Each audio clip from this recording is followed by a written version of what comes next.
निमंत्रण पत्र। जन्मदिन के अवसर पर उपस्थित रहने के लिए मित्र को निमंत्रण पत्र। 90 बूधनगर सोसाइटी, लिंबायत, सूरत 394210। 8 अगस्त 2011। प्रिय मित्र स्नेहल, सप्रेम स्मरण। तुम्हें यह जानकर खुशी होगी कि अगले रविवार को मेरा जन्मदिन है। इस बार तो छुट्टी के दिन ही मेरा जन्मदिन है, इसलिए मैं अपने सभी मित्रों को बुलाना चाहता हूँ और उन सबको आज निमंत्रण भेज रहा हूँ। तुम जानते ही हो कि सालगिरह का दिन कितने आनंद का दिन होता है। उस दिन हमारे कई रिश्तेदार भी यहाँ आएंगे। बिपिन, साजिद, प्रशांत, सानिया आदि सब अवश्य आएंगे। मैं चाहता हूँ कि तुम भी उस दिन यहाँ जरूर आओ। यदि तुम नहीं आओगे तो हम सबको बुरा लगेगा। हम तो उस दिन सारा समय आनंद में बिताना चाहते हैं। दिन भर भोजन, जलसा, खेल आदि होगा और रात को सिनेमा देखने भी जाएंगे। मुझे आशा है कि इस अवसर पर तुम भी जरूर आओगे और मेरे उत्साह और आनंद को बढ़ाओगे। तुम्हारे माता पिता को सादर चरण स्पर्श, छोटे भाई कमल और बहन संगीता को प्यार। तुम्हारे आगमन की प्रतीक्षा करूंगा। तुम्हारा मित्र साहिल शाह।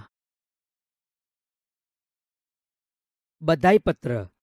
सालगिरह यानी कि जन्मदिन पर बधाई पत्र। शांति सदन, रावपुरा, बड़ौदा, 10 अगस्त 2011।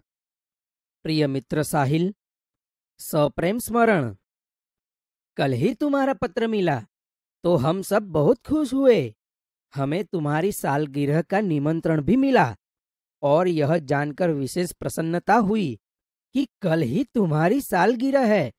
इधर माँ कुछ दिनों से बीमार रहती है और पिताजी को तो सुबह 10 बजे ही दफ्तर जाना पड़ता है। दर्शना को भी सुबह स्कूल जाना पड़ता है और वह तो है भी छोटी। इसी कारण घर का बोझ मुझ पर ही है। अब तुम ही कहो, यह सारा बोझ किसको सौंपकर तुमसे आ मिलूं? मेरे दिल में तो बहुत होता है कि इस शुभ अवसर पर उड़कर तुम्हारे पास आ जाऊं, परंतु घर की स्थिति का विचार करके विवश हो जाता हूं और मन करते हुए भी नहीं आ सकता। तुम तो अब 1 साल बड़े हो गए हो।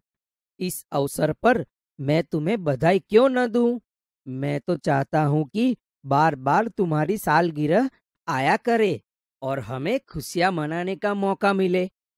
इस मंगल अवसर पर उपस्थित न रह सकते हुए भी मेरे दिल में तुम्हारे लिए शुभकामना है।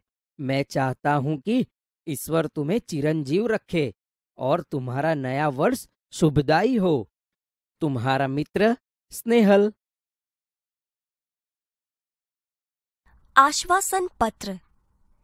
खेल महाकुंभ में असफल यानी कि अच्छा प्रदर्शन नहीं करने पर सखी को आश्वासन पत्र।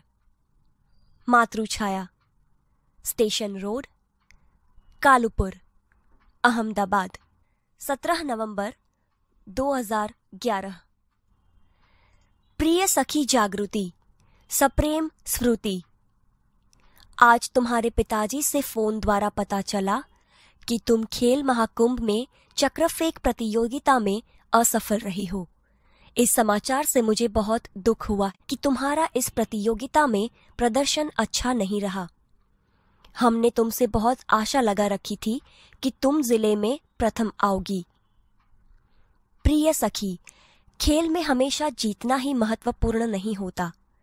अब जो कुछ होने वाला था हो गया है, इसीलिए उसका शोक न करना चाहिए और इस असफलता से निराश भी न होना चाहिए। असफलता भी सफलता का सोपान है। सफलता उन्हीं के चरण चूमती है जो अपने ध्येय प्राप्ति के मार्ग में डटे रहते हैं। अब निराश या हतोत्साह होने से कोई फायदा नहीं है। मैं चाहती हूँ कि अब तुम दुगने उत्साह से अभ्यास करो तो अगले साल तुम्हें अवश्य सफलता मिलेगी और तुम अपने जिले में ही नहीं गुजरात में प्रथम आओगी। मुझे आशा है कि तुम मेरी बात मानोगी और अपने अभ्यास में मनोयोग से लग जाओगी। तुम्हारी सखी अवनी। अनुमति पत्र। प्रवास में जाने की अनुमति के लिए पिता को पत्र। जीवन भारती छात्रालय, स्टेशन रोड, दाहोद, 29 सितंबर 2011। पूज्य पिताजी, सादर प्रणाम। आपका पत्र मिला। सबकी कुशलता जानकर बड़ी खुशी हुई। आप मेरी जरा भी चिंता न करें। आपको सूचित करते हुए मुझे खुशी हो रही है कि हमारी कक्षा के सब विद्यार्थी अगले महीने की 17 तारीख को अजंता इलोरा की गुफाएं देखने जाने वाले हैं। मैं भी उस प्रवास में सम्मिलित होना चाहता हूँ। स्कूल बस की व्यवस्था की गई है। यह प्रवास 3 दिन का रहेगा और 800 रुपये का खर्च आएगा। इस प्रवास में बहुत से दर्शनीय स्थल देखने को मिलेंगे। मेरे सभी साथी मनीष, साहिल, श्रेया, जाकिर, वहीदा, गुरमीत और डेविड भी इस प्रवास में जाने वाले हैं। मैं भी इस प्रवास में शामिल होना चाहता हूँ। आप पत्र द्वारा इस प्रवास के लिए मुझे अनुमति देने और 800 रुपये मनी ऑर्डर से भेजने की कृपा करें। पूजनीय माता जी को सादर प्रणाम। सोनल को प्यार। आपका आज्ञाकारी पुत्र रमेश। प्रार्थना पत्र। छुट्टी के लिए प्रधान अध्यापक को पत्र। देसाई फलिया, भावनगर, 23 फरवरी 2011। सेवा में श्री आचार्य महोदय, डीए, सार्वजनिक विद्यालय, भावनगर। आदरणीय गुरुदेव, सविनय निवेदन है कि मेरी बहन की शादी आगामी 27 तारीख को निश्चित की गई है। मैं उसका एक लौता भाई हूँ। हम लोगों के यहाँ शादी की कितनी धूम रहती है, इससे तो आप अनजान नहीं हैं। फलतः मैं तारीख 24 से 28, 5 दिन तक विद्यालय में उपस्थित नहीं हो सकूंगा। पिताजी का पत्र इस प्रार्थना पत्र के साथ भेज रहा हूँ। आशा है आप मुझे यह अवकाश प्रदान करने की कृपा करेंगे।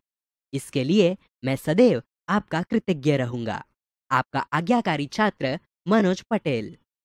क्रमांक 25, वर्ग 8A। कार्यालयी पत्र।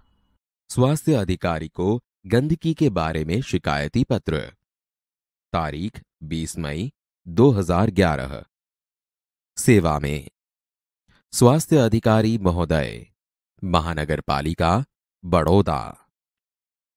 मान्यवर, सविनय निवेदन है कि मैं गायत्री मोहल्ले में रहता हूं। यह मोहल्ला पिछले कई दिनों से ठीक से साफ नहीं हो रहा है। आजकल शादी का मौसम है। रास्ते पर गंदगी फैली है। पास के कूड़ेदान यानी कि डस्टबिन में सब जूठन डाल जाते हैं। बदबू के कारण पिछले 2 दिन से तो यह हाल हो गया है कि वहां से आना जाना भी मुश्किल हो गया है। आने जाने वाले सभी लोग परेशान हो रहे हैं। यदि गंदगी को शीघ्र न हटाया गया तो मोहल्ले भर में बीमारी फैल जाने का डर है। आशा है कि आप शीघ्र ही उसे हटवाने की व्यवस्था करेंगे। आपका विनम्र सेवक सुरेश भाई म परमार, गायत्री मोहल्ला, बड़ौदा। व्यावसायिक पत्र। पुस्तकें भेजने के लिए पुस्तक विक्रेता को पत्र। तारीख 10 जुलाई 2011। सेवा में व्यवस्थापक श्री गजानन पुस्तकालय, सुभाष रोड, वलसाड। महोदय, मुझे निम्नलिखित पुस्तकों की आवश्यकता है। उन्हें आप डाक से भेजने की कृपा करें। 1. नन्हा कोश, श्री रतिलाल नायक। 2. नालंदा विशाल शब्द सागर, श्री नवल जी। 3. बृहद हिंदी शब्दकोश, डॉक्टर श्याम बहादुर वर्मा और डॉक्टर धर्मेंद्र शर्मा। 4. साहित्यिक मुहावरा लोकोक्ति कोश, हरिवंश राय शर्मा। कृपया उपर्युक्त पुस्तकें उचित कमीशन काटकर शीघ्र ही VPP यानी कि वैल्यू पेएबल पोस्ट से भेजें। भवदीय प्रीति शाह, शांति भवन, MG रोड, राजकोट, 360001। डायरी शब्द अंग्रेजी भाषा का है। डायरी के लिए हिंदी में दैनंदिनी, दैनिकी आदि शब्दों का प्रयोग किया जाता है। डायरी में निजी जीवन में प्रतिदिन घटित घटनाओं का लेखा जोखा रखा जाता है। डायरी के पढ़ने से किसी व्यक्ति के जीवन में घटित घटनाओं, कार्यों या तथ्यों की जानकारी प्राप्त होती है। डायरी में व्यक्ति घटित घटनाओं के साथ साथ अपने मन में उठी प्रतिक्रियाओं की अभिव्यक्ति भी अंकित करता है, इसलिए उसमें वैयक्तिकता होती है। डायरी प्रतिदिन, साप्ताहिक, पाक्षिक अथवा मासिक लिखी जा सकती है।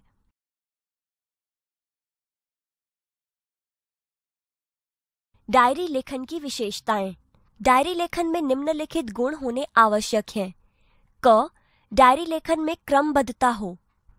ख, इसमें लिखा गया विवरण संक्षिप्त, सारगर्भित तथा वास्तविक हो। ग, डायरी लेखन में स्थान, तिथि, घटना या तथ्य का स्पष्ट रूप से उल्लेख होना आवश्यक है। घ, डायरी लेखन करते समय आलोचना, टीका टिप्पणी, बनावटीपन, काल्पनिकता, चित्रात्मकता, अनावश्यक विस्तार से बचना चाहिए। डायरी लेखन के लाभ।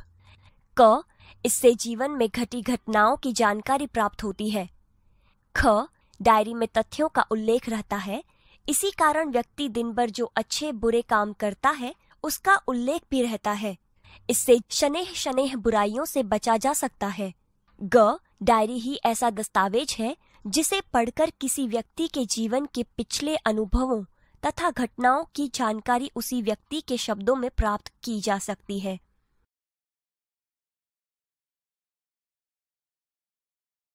एक, अपने नए विद्यालय के पहले दिन की घटनाओं को अपनी डायरी में लिखिए। 7 अगस्त 2010, जामनगर। आज नए विद्यालय में मेरा पहला दिन था। मन में विभिन्न प्रकार के विचारों की उथल पुथल चल रही थी तथा अनेक अनजानी आशंकाएं अनायास ही मुझे डरा रही थी। 9 बजे पिताजी के साथ अपने नए विद्यालय आदर्श मंदिर में पहुंचा। प्रधानाचार्य कक्ष में जाने पर उन्होंने मुझे कुछ प्रश्न किए जिनके उत्तर मैंने दे दिए। मेरे उत्तरों से वे संतुष्ट नजर आए। उन्होंने मुझे प्रवेश के लिए निर्धारित फॉर्म दे दिया। मन को राहत मिली। थोड़ी ही देर में शुल्क आदि जमा करवाने के बाद मैं अपनी नई कक्षा में पहुंच गया। अपने नए दोस्तों, अध्यापक और आचार्य से मिलकर ऐसा नहीं लगा कि मैं नए विद्यालय में आ गया हूं।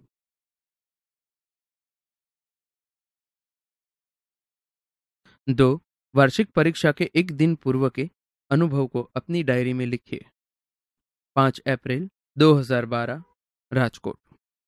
कल वार्षिक परीक्षा का पहला दिन है।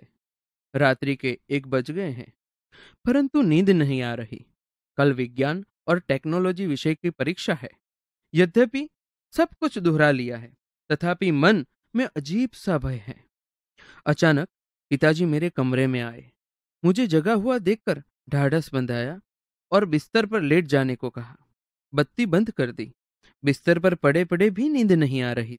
पिताजी के चले जाने पर टेबल लैंप जलाया और पुस्तक के पन्ने पुनः पलटने लगा। थोड़ी ही देर में थककर बिस्तर पर पुनः लेट गया और न जाने नींद कब आ गई। बाल दोस्तों, आपने पत्र के प्रकार के बारे में जाना। पत्र लिखते समय कुछ बातें महत्वपूर्ण हैं जिनका हमें ख्याल रखना चाहिए। आइए ऐसी ही कुछ महत्वपूर्ण बातें जानें और समझें। इतना ध्यान रखिए, पत्र में बोलचाल की सरल भाषा का प्रयोग करना चाहिए। पत्र में आवश्यक बातें ही लिखनी चाहिए। पत्र अधिक लंबा नहीं होना चाहिए। मित्र या सखी के लिए तुम और बड़ों के लिए आप सर्वनाम का प्रयोग करना चाहिए। पत्र में सबसे ऊपर बाईं और अपना पूरा पता और दिनांक लिखनी चाहिए। उसके नीचे जिसे पत्र लिखना हो उसको शिष्ट भाषा में संबोधन करना चाहिए। इसके बाद अभिवादन करना चाहिए।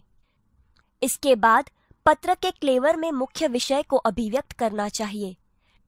पत्र समाप्त होने पर बाईं और पत्र लिखने वाले का संबंध और नाम लिखना चाहिए। मित्रों, पत्र लिखते समय पत्र के प्रकार के अनुरूप संबोधन, अभिवादन और पत्र के अंत में किस प्रकार से लिखना चाहिए इसकी जानकारी एवं समझ भी आवश्यक है। तो चलिए वह भी समझें। पत्र का प्रकार: संबंध, अभिवादन संबंधी शब्द, पत्र की समाप्ति पर लिखी जाने वाली शब्दावली। व्यक्तिगत पत्र: पुत्र पिता को, पूज्य पूजनीय पिताजी। आपका आज्ञाकारी पुत्र। पिता पुत्र को, प्रिय आयुष्मान अथवा नाम। तुम्हारा शुभचिंतक, शुभेच्छु। पुत्र माता को, पूज्य पूजनीय माताजी। आपका आज्ञाकारी पुत्र। माता पुत्र को, प्रिय आयुष्मान यानी कि नाम। तुम्हारी माता, तुम्हारी शुभचिंतक। छोटा भाई बड़े भाई को, आदरणीय भाई। आपका स्नेहाकांक्षी, स्नेहभाजन। बड़ा भाई छोटे भाई को, प्रिय चिरंजीव यानी कि नाम। आयुष्मान यानी कि नाम। तुम्हारा शुभचिंतक, शुभेच्छु। बड़ा भाई छोटी बहन को, प्रिय यानी कि नाम। आयुष्मती यानी कि नाम। तुम्हारा शुभचिंतक, शुभेच्छु। मित्र मित्र को, प्रिय यानी कि नाम। अभिन्न हृदय, तुम्हारा मित्र, तुम्हारी सखी, तुम्हारा शुभचिंतक। शिष्य गुरु को, पूजनीय श्रद्धेय गुरुजी। आपका आज्ञाकारी शिष्य, आपका स्नेहभाजन। गुरु शिष्य को, चिरंजीव यानी कि नाम। तुम्हारा शुभाकांक्षी, शुभचिंतक। व्यावसायिक पत्र: पुस्तक विक्रेता को, महोदय भवदीय। बैंक मैनेजर को, महोदय भवदीय। व्यापारी या दुकानदार को, श्रीमान प्रबंधक भवदीय। कार्यालयी पत्र: किसी विभाग के अधिकारी को, मान्यवर मान्यवर महोदय। भवदीय। निवेदक, प्रार्थी, विनीत। समाचार पत्र के संपादक को, श्रीमान संपादक महोदय। भवदीय। निवेदक। प्रार्थना पत्र: प्रधानाचार्य को, श्रीमान प्रधानाचार्य महोदय। विनीत, प्रार्थी, कृपाकांक्षी। आपका आज्ञाकारी शिष्य, आपकी आज्ञाकारिणी शिष्या। किसी अधिकारी को, मान्यवर महोदय। निवेदक, प्रार्थी, विनीत, निवेदिका।